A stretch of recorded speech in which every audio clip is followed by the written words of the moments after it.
ایک انسان کا معاشرے میں کردار کیا ہے، ایک فیملی، ایک جوڑی کا کردار کیا ہے۔ اللہ تعالیٰ نے انسان کو جوڑیوں کی صورت میں پیدا کیا، ایک مرد اور ایک عورت۔ یہ ایسا میسج ہے کہ وہ تمام بے دین جو آج کہہ رہے ہیں کہ ہمارے دوسرے ریلیشن میاں بیوی کے علاوہ وہ کامیاب ہیں، یہ اسی کوئی وجہ ہے۔ ان سب کے اوپر قرآن میں اللہ تعالیٰ نے تماچا مارا ہے سورہ نساء میں کہہ کے کہ ہم نے تمہیں ایک مرد اور ایک عورت سے پیدا کیا۔ وہ پروردگار جو جوڑا بنا رہا ہے وہ یہ چاہتا ہے کہ آپ ایک کمیونٹی کی صورت میں رہیں اور پھلے اور آباد ہوں اور بڑھے ہوں۔ قرآن نے 4 قسم کے میاں بیوی کے بارے میں ہدایت کی ہے کہ اس کائنات میں جو جوڑے ہیں وہ 4 قسم کے ہیں۔ ان جوڑوں میں ایک میاں بیوی ہیں جو بہت برے ہیں، ایک جوڑا ایسا ہے جس میں میاں اچھا ہے بیوی بری ہے، ایک جوڑا ایسا ہے جس میں بیوی اچھی ہے میاں برا ہے، اور چوتھا جوڑا وہ ہے جس میں دونوں بہت اچھے ہیں۔ جو پہلا جوڑا جس میں دونوں برے ہیں وہ تبت یدا ابی لہب کے ہے، ابو لہب اور اس کی بیوی، اور اللہ نے ان کے اوپر لعن طعن کی ہے کہ قرآن مجید میں اللہ تعالیٰ نے ابو لہب کو ابو لہب کیوں دائے، کیونکہ اس کا نام ابو لہب ہے ہی نہیں۔ ابو لہب کا اصلی نام ابو لہب ہے ہی نہیں۔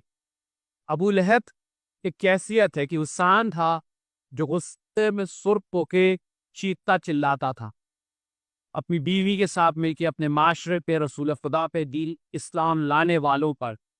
تو وہ انسان جسے قرضے ہی کہتے ہیں، اس کی کیفیت کو اللہ تعالیٰ نے ابو لہب کہہ کے اس پہ قرض کیا، اور چونکہ اس کی بیوی سب سے زیادہ اس کو سپورٹ کر دی کہ اللہ نے اس پہ بھی لعن کیا۔ دوسرا جوڑا جس میں میاں اچھا ہے اور بیوی بری ہے، اس کے قرآن میں 2 جگہ امرات لو اور امرات نوح، نوح علیہ السلام کی زوجہ کو اور لوط علیہ السلام کی زوجہ کو پروردگار نے برا جوڑا قرار دیا۔ ایک جگہ بیوی اچھی ہے میاں برا ہے، وہ فرعون اور جناب آسیہ کا واقعہ ہے۔ ایک مومنہ کو ایک فرعون کے ساتھ رکھ کر پروردگار عالم نے یہ بتایا کہ نبی کی ہدایت ایک عورت کے ذریعے وہ کر رہا ہے، اور اس کے بعد وہ جوڑا جو ہر لحاظ سے دنیا میں کامیاب اور بہترین رہا، جس کے لیے ہمیں اپنی زندگی اور مثال بنانی چاہیے، وہ جناب امیر علیہ السلام اور جناب فاطمہ سلام اللہ علیہ۔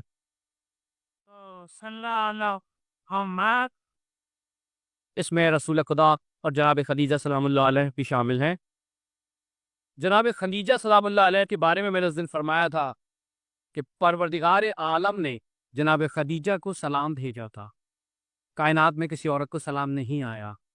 یہ رتبہ جناب خدیجہ کا ہے اس کائنات میں، جسے مسلمانوں نے بھلا دیا یا تاریخ نے نہیں لکھا، کہ اللہ تعالیٰ کہہ رہا ہے جبرائیل علیہ السلام آ کے غار ثور میں کہ یا رسول اللہ اٹھ کر استقبال کیجئے، آپ کی زوجہ آپ کا کھانا لے کر آ رہے ہیں، 2 روٹی، اس کے لیے سلام بھیجوا کیجئے۔ کیوں کہ آپ اپنے شوہر کے جو ذمہ داری ہے اس کو نہیں چھوڑی آپ نے۔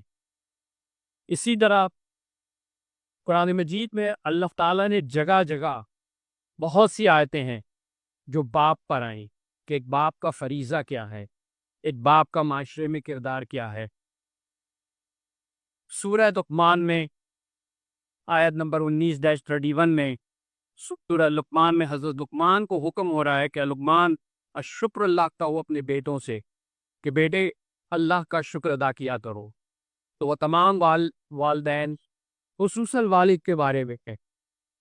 قرآن میں بیٹیوں کا ذکر زیادہ نہیں ہے سوائے جتنا ترکہ ان کو ملنا ہے یا جو کہ وارث ملنا ہے۔ ذکر ہے تو باپ کا اور بیٹوں کا۔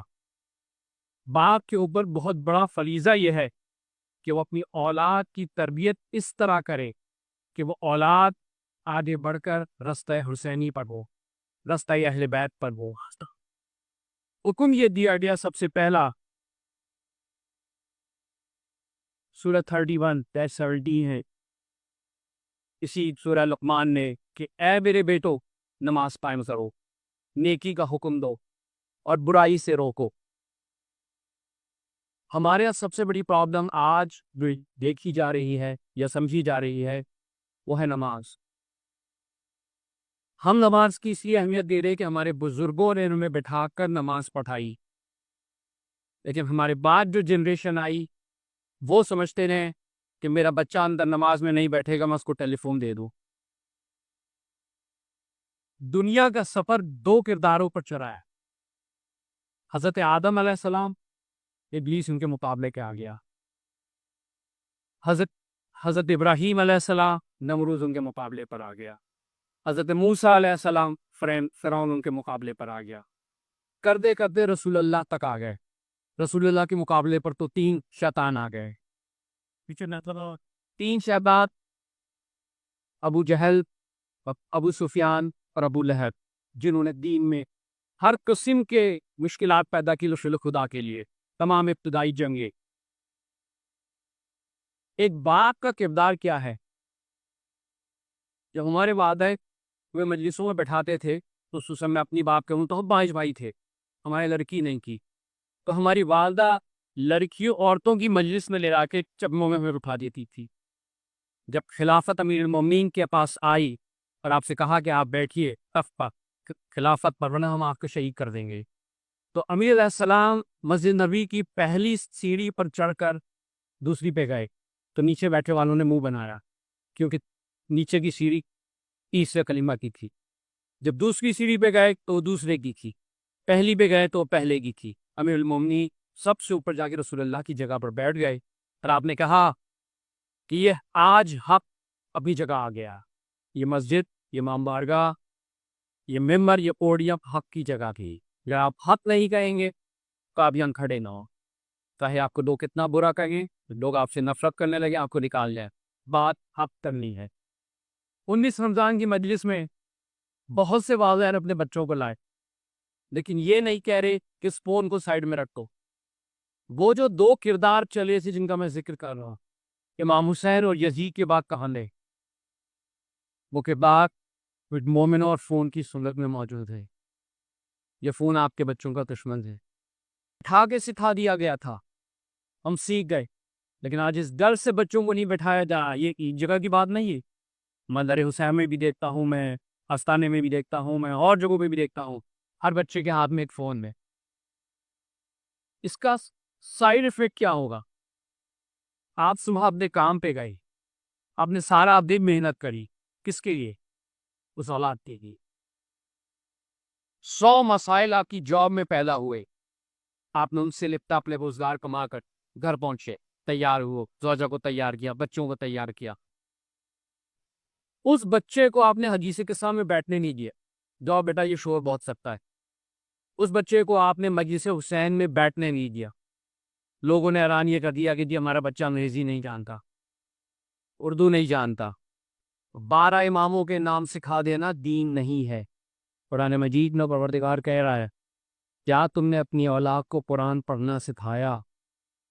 ہم نے ایک امناتین ایک علم سکھا کے کہا کہ ہمارا بچہ نماز پڑھ سکتا ہے، لیکن کیا وہ بچہ دیکھ کے وہ سورہ پڑھ سکتا ہے؟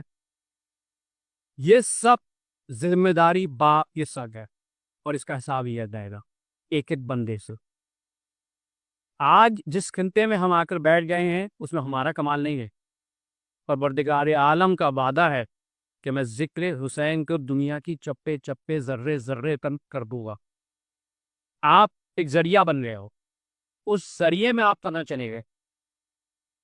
آپ اس فکر میں پڑ گئے کہ میں اتنا بڑا گھر بنا لوں کہ میرے بعد میری اولاد، میرے بیوی، میرے بچے، میری لائف انشورنس پالیسی 2 ملین کی ہو، میرا 401k 4 ملین کا ہو، کہ میرے بعد سکون سے کھا لیں۔ اگر آپ کے بچے نے سکون سے نہ کھایا تو وہ سارا آپ کے گلے پڑ جائے گا۔ ہر ذمہ داری اس باپ کے سر ہے جس نے اپنی اولاد کو کھڑے ہو کر اپنے ساتھ نماز نہ پڑھائی، جس نے اپنے بچے کو قرآن نہیں پڑھایا۔ ہمارے پاس بہت سی مثالیں ہیں۔ آپ کے بچے امام حسن امام حسین سے تو بہتر ہیں یہ یا ہیں؟ جب امام حسین اور امام حسن 6 سال کی عمر میں حضرت خضر کے مسائل کو حل کر رہے ہیں، لیکن وہی امام حسین اور امام حسن مسجد نبوی میں بیٹھ کر رسول خدا کا خطبہ بھی سنتے ہیں، امیر المومنین کا خطبہ بھی سنتے ہیں، تو آپ کے بچے میں صحاب کا پڑھ لگا ہے تو آپ کے ساتھ نہ بیٹھے۔ یہ بہت بڑی ذمہ داری ہے جو لوگ سن رہے ہیں۔ یہ سب لفظ ہیں اس سے نفرت پڑ جائے گی، اس سے غصہ بڑھ جائے گا، لیکن سوچنے کی بات یہ ہے کہ آپ نے وہ راستہ چھوڑ دیا جس راستے کا آپ کے والدین نے آپ کو کھلا کیا تھا۔ ہم بیٹھ کر جب مجلسیں سنتے تھے تو ہماری والدہ چھوٹے چھوٹے قصے سناتی تھی، آپ کو آپ کے والدین قصے سناتے تھے۔ ان چھوٹے قصوں کی وجہ ہے کہ آج آپ یہاں موجود ہیں۔ کیا آپ نے وہ فرض آگے بڑھایا؟ کیا آپ نے گھر جا کے بچے سے پوچھا کہ اس نے آج کیا سنا ہے یا اس سے کیا پڑھا ہے؟ کیا گھر میں آپ نے کھڑے ہو کے اس کے ساتھ جماعت پڑھائی، نماز پڑھائی، قرآن پڑھائی؟ اگر یہ نہیں پڑھائی تو وہ رنگ برنگے لوگ جو ہمارے بچوں کے آئیڈل ہونے لگے ہیں، جن کی سویٹ شرٹس پہ ہم کی تصویر انہیں دیکھ رہے ہیں، نام دیکھ رہے ہیں، اگلی جنریشن کے ساتھ کیا ہوا؟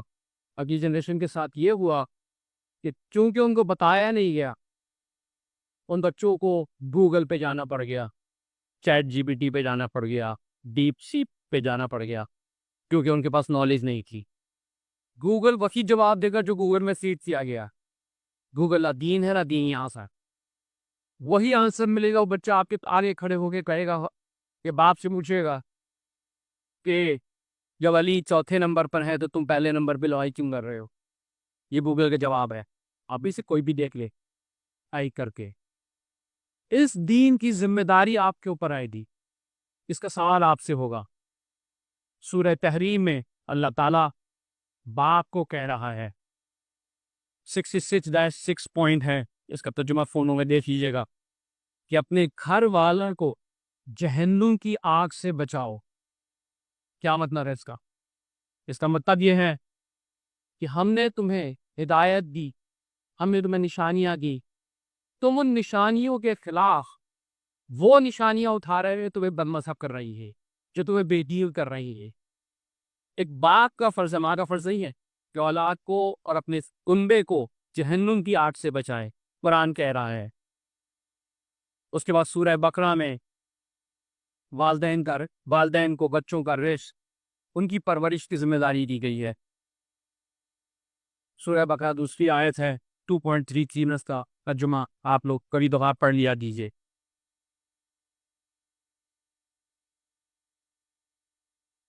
اس کے بعد سب سے اہم ذمہ داری جو ہمارے اوپر آتی ہے وہ یہ آتی ہے کہ چوتھے امام میں مخاطب ہو کے اس وقت کے لوگوں سے یہ کہا کہ آخری زمانے کے جو لوگ آئیں گے وہ دین کو کپڑے کی طرح سمجھیں گے اور کپڑے کی طرح کاٹ کے اپنی مرضی کے مطابق بنا لیں گے دین کو۔ تو ایک مومن کو دین کپڑا نہیں بننا بلکہ پانی کی شکل اختیار کرنی۔ کیوں؟ امام نے کہا کہ وہ کپڑا کچھ دنوں میں جھجیاں بن جائے گا اور وہ بکھر جائے گا۔ مومن اپنی شخصیت کو اگر دیندار بنائے اور دین میں ڈھال لے تو اگر وہ پانی کے گلاس میں ہے تو اس کی شکل پانی کے گلاس جیسی ہوگی، اس کی شکل گلاس جگ میں ہو تو جگ جیسی ہوگی۔ تو مومن کا سفر جو ہے وہ پانی کا سفر ہے کہ وہ اپنے آپ کو دین میں ڈھالتا چلا جائے۔ مومن بننے کے لیے کہا ہے، مومن نظر آنے کے لیے نہیں کہا۔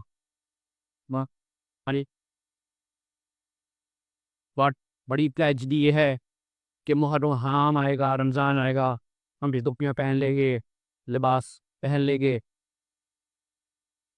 ہم اس دین کا ٹائم رہے 12 مہینے ہم نے یاد رکھا جو امیر المومنین نے سوکھی روٹی کھا چکی اور رات کو پالا۔ بہت سے لوگوں کا خیال یہ ہے کہ امیر المومنین بہت غریب تھے، امیر المومنین غریب تھے۔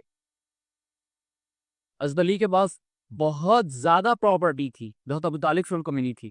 جو آپ سنتے ہیں کہ فلاں یہودی کے گھر کو گئے، 2 کھجوروں کے عوض کنواں کھود دیا، یہ یہودی کی زمینیں نہیں تھی، یہ حضرت علی کی زمینیں تھی جس پر وہ کنواں کھود کر ان کو دے دیتے تھے، جس کے نتیجے میں مدینے کے سارے یہودی مسلمان ہوئے ہیں اور وہ انہیں گفٹ کرتے تھے، تو وہ ان کو کھجور تحفے میں دیتے تھے، وہ اس لیے لے لیتے تھے کہ اگر ان کا دیا ہوا نہ لیں ان کے دل میں بات بیٹھ جائے گی کہ تمہارا نہیں ہے۔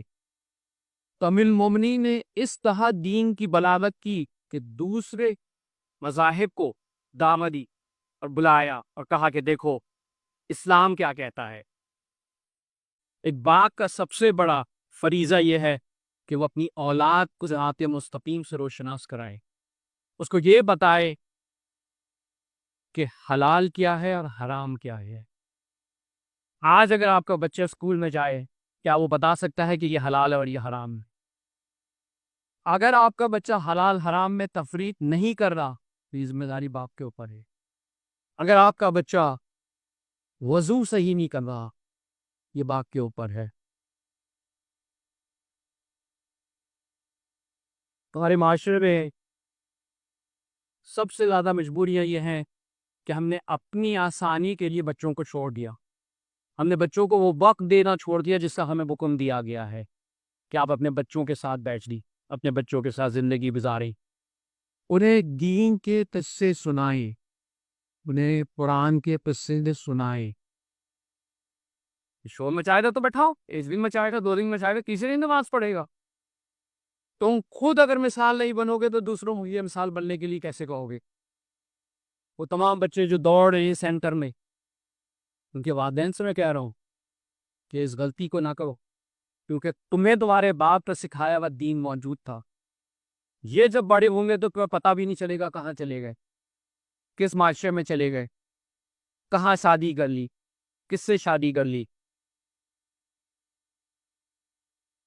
آخر میں مختصر کروں، وہ انتظار ہے کہ امام حسین علیہ السلام نے میدانی کربلا میں جو آخری استغاثہ بلند کیا تھا، حل من ناصر ینصرنا، کیا وہ مدد مانگی تھی؟ کیا وہ مدد کے لیے پکار رہے تھے کہ کوئی ہے جو آ کے میری مدد کرے؟ کیا امام حسین کا موٹو یہ تھا کہ باہر سے لوگ آئیں امام حسین کو بچا لیں سب کی شہادتوں کے بعد؟ ہرگز نہیں ایسا تھا۔ امام کو کسی کی ضرورت ہی نہیں تھی، کیونکہ جب ان کے بابا سے پوچھا گیا کہ آپ کو مشکل کشا ہیں، آپ کیوں نہیں اترے میدان میں، تو امام نے یہ کہا کہ یہ ذمہ داری حسین کی تھی۔ پھر وہ سوال اٹھتا ہے ہمارے دوسری طرف سے کہ جب ان کو پتا تھا کہ قتل کر دیا جائے گا تو پھر کیوں گئے؟ یہ سوال بہت ہوتا ہے۔ اس لیے کہ امام کو شہادت کا بنا دیا گیا تھا، اور پروردگار عالم نے ان 12 کو یہ بتا دیا تھا کہ تمہاری شہادت کیسے ہونی ہے، ایک ایک چیز بتا دی تھی۔ اب یہ ان کا امتحان تھا کہ وہ اللہ کے اس حکم کی اطاعت کر کے اس شہادت کو اسی طرح انجام دیں جیسا پروردگار نے کہا ہے۔ وہ ہٹ سکتے تھے، جا سکتے تھے، جعفر جن کا واقعہ ہے۔ تو امام حسین نے جو حل میں کی صدا لگائی تھی وہ یہ نہیں لگائی تھی کہ کربلا میں آؤ، یہ لگائی تھی کہ کربلا والوں کی طرف آؤ، کربلا والوں کی طرح اطاعت زاد، کربلا والوں کی طرح اپنی اولاد کی تربیت کرو۔ کربلا میں 12 سال کا بچہ بھی تھا، 10 سال کا بچہ بھی تھا، 14 سال کے قاسم بھی تھے۔ امام حسن کا ایک بیٹا 8 سال کا شہید ہوا۔ کیسی وہ اولادیں کی وہ مائیں تھی جنہوں نے یہ کہہ کے پالا تھا کہ تمہاری زندگی 61 گجری کے عاشور کے دن تک، اور دیکھو کہیں چھپ نہ جانا، دیر نہ کر دینا کہ تم سے پہلے علی پر شہید ہو جائیں۔ یہ تھے وہ ماں باپ، اور یہ وہ درس ہے ہمارے لیے کہ اگر حلم ان کی صلاح آج بھی موجود ہے تو صدا پہ لپیٹ کہنا چاہیے، اپنی اولادوں کو دین سکھانا چاہیے۔ مولانا کا کام صرف چند منٹ کی باتیں ہیں، لیڈیز ہماری ماشاءاللہ سے اتنی بزی ہیں ان کو تو پتہ بھی نہیں کہ ہم نے کیا کہا۔ یہ بیچارہ 1 مہینے سے بولے جا رہا ہے یہاں کھڑا ہوا، آپ تو بیٹھے ہیں، یہ آپ کا فرض ہے، آپ باپ ہیں کہ آپ اپنے بچے کو اپنے ساتھ بٹھائیں اور اسے جا کے پوچھے گا تم نے کیا سنا درس سنے۔ ہمارے پیچھے بیٹھے ہوئے ایک صاحبزادے 18 سال ان کی عمر ہو چکی ہے، لیکن ابھی بھی تو ان سے کسی فون میں بیٹھنے نہیں دیتا، کسی نماز میں نہیں بیٹھنے دیتا کہ جب تک درس نہ ہو وہ باہر نہیں جا سکتے۔ آپ لوگ بھی کیوں نہیں کر سکتے؟ آپ کے بچے کیوں نہیں بیٹھ سکتے؟ ہمارے بہت سے مسائل ہیں سینٹر میں، بات کو مختصر کر دوں کہ سینٹر چلانا آسان نہیں ہے، سینٹر چلانا بہت مشکل کام ہے، اور خصوصاً جب آپ فرنٹ لائن پر ہوں تو بہت سے اعتراضات ہوتے ہیں، لیکن پروگرام کر کے جانے والوں کو نہیں پتا کہ ان لوگوں کو کن مسائل کو جھیلنا پڑتا ہے۔ والدین کو اپنے بچوں کو یہ سکھانا ہے، میری بہنیں بھی سنیں غور سے، کہ آپ کے بچے اپنے گھر میں اپنی یوٹیلیٹیز کو کیسے یوز کرتے ہیں، اپنے ٹوائلٹس کو کیسے یوز کرتے ہیں، کھانا کیسے کھاتے ہیں، کھانا کھانے کے بعد اپنی پلیٹ اٹھا کے رکھتے ہیں کہ نہیں رکھتے ہیں؟ ہمارے باتھ روم اسٹاپ ہو جاتے ہیں، بچے پورے پورے ٹوائلٹ پیپرز پھینک دیتے ہیں. ہم رینٹ پر ہیں، جانے سے پہلے سوئی کو صفائی کرنی ہے، قرآن کی صفائی کرنی ہے. کیوں؟ ایک باپ نے توجہ نہیں کی، ایک ماں نے توجہ نہیں کی. آپ باتوں میں اتنے غرق ہیں کہ آپ کو یہ نہیں پتا کہ آپ کی اولاد کیا کر رہی ہے، کن مراحل سے ہم آپ کے جانے کے بعد گزرتے ہیں. والنٹیئرلی تو دور کی بات ہے، وہ تو بڑا مشکل تھا آنے لینا. چند ایک لوگوں کے علاوہ پائلٹ بیٹھا ہے، اب وہی بیٹھے ہیں. لوگ آتے چلے جاتے ہیں، ٹھیک ہے، ہماری ذمہ داری نہیں ہے، ذمہ داری ہماری بھی نہیں ہے. حقیقتاً بات اپنی بذات سے کو، یہ اپنی بذات سے یہ بھی دیکھ کر رہو بھی ہے. لیکن یہ سب کس کے لیے؟ اس کمیونٹی کے لیے جو کمیونٹی یہاں پر رہتی ہے. اس کا فرض ہے، عورتوں کا فرض ہے کہ وہ عورتوں کے کھانے کے بعد ہیلپ کریں. مردوں میں مردوں کا فرض ہے، صفائی بھی کریں، گاربیج بھی کریں، ریپ اپ بھی کریں، تمام چیزیں کریں. یہ ہر ایک کا فرض ہے. یہ خالی میری ذمہ داری یا فرحان بھائی کی یا سہیل بھائی کی ذمہ داری نہیں ہے. کل رات تو سہیل بھائی اور دائم گھنٹوں یا رات تک باتھ روم کلین کرتے رہے کیونکہ کلاگ ہو گیا تھا، اور ہماری ذمہ داری ہے کہ ان کو کی باتھ روم واپس کریں جیسا ہم نے ہمیں دیا ہے. یہ تربیت کون سکھائے گا؟